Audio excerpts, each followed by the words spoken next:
గులాబ్ జామున్ గోజా కొత్తగా ఉంది అనుకుంటున్నారు కదా. అంటే గోజా తెలుసు, గులాబ్ జామున్ తెలుసు. ఈ గులాబ్ జామున్ గోజా ఏంటనా, గోజాలా బయట లేయర్ క్రిస్పీగా ఉండి ఇది గులాబ్ జామున్ల లోపల టెండర్గా ఉంటుంది, పచ్చిగా అస్సలు ఉండదు, లేయర్ లేయర్గా ఉంటుంది. విత్ గులాబ్ జామున్ ఇన్స్టెంట్ మిక్స్తోనే తయారు చేస్తున్నాము. ముందుగా అయితే gulab jamun instant mix packet తీసుకోవాలి. ఏ బ్రాండ్ అయినా తీసుకోండి. దానిని ఒక బౌల్లో కానీ నాలాగా ఒక ప్యాన్లో కానీ వేసేయండి. కలుపుకోవడానికి మీకు వీలుగా ఉండేటట్లు చూసుకొని ఏదో ఒక మిక్సింగ్ జార్లో వేసేయండి. తర్వాత క్లిప్పింగ్ మిస్ అయిపోయింది. దీనిలో ఒక స్పూన్, ఖచ్చితంగా ఒక స్పూన్ బియ్యపిండి, అలాగే ఒక స్పూను కార్న్ ఫ్లోర్ని వేసేసి బాగా ఉండలు లేకుండా ముందే కలిపేసుకోవాలి. ఆ రెండు పౌడర్స్ వేసేటప్పుడు క్లిప్పింగ్ మిస్ అయిపోయింది. తర్వాత దీనిలో కాచి చల్లార్చుకున్న పాలు, ఇది కంప్లీట్గా మనం పాలతోనే మిక్స్ చేస్తున్నాము, వాటర్ అయితే అస్సలు వాడట్లేదు. ఎన్ని పాలు సరిపోతే అన్ని పాలని యూజ్ చేసుకొని కలుపుకోవాలి. పిండిని బాగా గట్టిగా ఒత్తేస్తూ కలిపేయకుండా లూజ్గానే కలుపుకోవాలి. జారుగా కలుపుకొని ఒక 5-10 నిమిషాలు పక్కన పెట్టుకుంటే పాలు పిండిలోకి అబ్జర్వ్ అయిపోతాయి.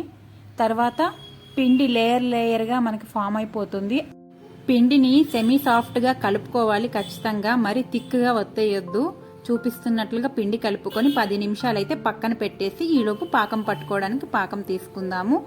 దీనికోసం నేనైతే కరెక్ట్గా 950 గ్రామ్స్ అంటే పెద్ద గ్లాస్తో 2 గ్లాసుల పంచదారను అయితే వేసుకున్నాను. దీనిలోకి కరెక్ట్గా హాఫ్ మెజర్మెంట్ అన్నమాట. హాఫ్ అంటే 2 గ్లాసులకి 1 గ్లాసు వాటర్ వేసుకోవాలి. షుగర్ కరిగేంత వరకు గ్యాస్ ఫ్లేమ్ని మీడియంలోనే పెట్టుకోండి, లేకపోతే కిందంతా కరిగి బాగా గడ్డలా ఫామ్ అయిపోతుంది మనకి పాకం చల్లారిన తర్వాత. మీడియం ఫ్లేమ్లో మాత్రమే జాగ్రత్తగా షుగర్ని కరిగించేసుకోవాలి. కరిగిన తర్వాత మీరు ఫ్లేమ్ అడ్జస్ట్ చేసుకోవచ్చు. పాకం ఇలా మరుగుతూ ఉండగానే యాలకలను కానీ యాలకల పౌడర్ను కానీ వేసేసుకోండి. పాకం దింపి పక్కన పెట్టేసుకోవాలి, అది చల్లారిపోవాలి. ఈలోగా మనం ఉండల్ని ప్రిపేర్ చేసుకుందాము. గోజాల్లాగా వీటిని స్క్వేర్లా కాకుండా గులాబ్ జామ్ లాగానే వీటిని రౌండ్గానే ఫామ్ చేసుకోవాలి. ఇక్కడే ఉంది అసలు లాజిక్. మనం వీటిని గట్టిగా పట్టి ఒత్తేయకుండా లూజ్గా బాల్స్లో ఒత్తుకోవాలి. చూసారుగా పైన చిన్నగా మనకి క్రాక్స్ కనిపిస్తున్నాయి. ఆ క్రాక్స్ లేకుండా మనం ఒత్తేసుకుంటే మనం ఆయిల్లో వేయగానే అవి గోజాల్లా విచ్చుకుంటాయి. కానీ మీకు డౌట్ అస్సలే వద్దు, అవి అస్సలు చెదిరిపోవు. నార్మల్గా గులాబ్ జామున్స్కి ఏమైనా క్రాక్స్ ఉంటే గనక వాటిని మనం పాకంలో వేయగానే అవి విచ్చుకొని మొత్తం చెదిరైపోతాయి. కానీ ఇక్కడ ఇవి మాత్రం అస్సలు చెదిరైపోవు. పైగా గట్టిగా పైన లేయర్ ఉంటుంది, లోపల మాత్రం చాలా సాఫ్ట్గా ఉంటుంది. వేయించుకునేటప్పుడు ఖచ్చితంగా పాటించాల్సిన టిప్స్ ఏంటంటే ఆయిల్ బాగా హీట్ అయిపోయిన తర్వాత పూర్తిగా లో ఫ్లేమ్లో పెట్టేసుకోవాలి మంటని. మనం అలా ఒక్కొక్క బాలు విడిచిపెడుతుండగానే అవి ఉబ్బి పైకి లేస్తున్నాయి చూడండి. మనం ఏం కదపక్కర్లేదు, అవే పైకి వచ్చేసాయంటే మనం పిండి కరెక్ట్గా కలుపుకున్నామన్నట్లే. వాటికవే పైకి వచ్చేసేయాలి మనం కదపకుండానే. చూసారా, వాటికవే విచ్చుకుంటాయి కూడా.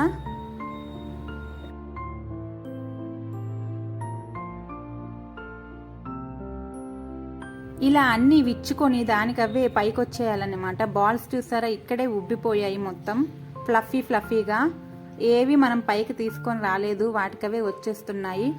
అలా వచ్చేసిన తర్వాత మనం మంటని మీడియం ఫ్లేమ్కి అడ్జస్ట్ చేసుకోవాలి. హై ఫ్లేమ్లో అస్సలు పెట్టొద్దు. హై ఫ్లేమ్లో పెడితే రంగు మాత్రమే వస్తాయి, లోపల వరకు కుక్ అవ్వవు.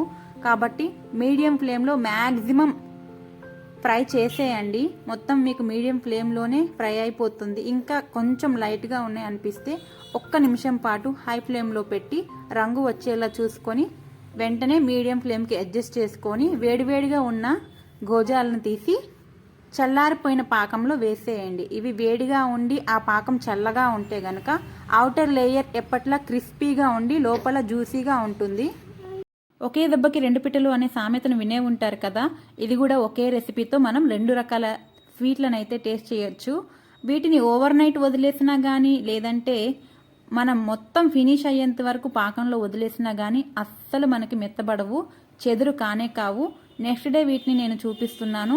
బయట క్రిస్పీగానే ఉంది, కానీ లోపల ఏమాత్రం ఉండలు లేకుండా టెండర్గా జ్యూస్ మొత్తం లోపలికి అబ్జర్వ్ అయిపోయింది.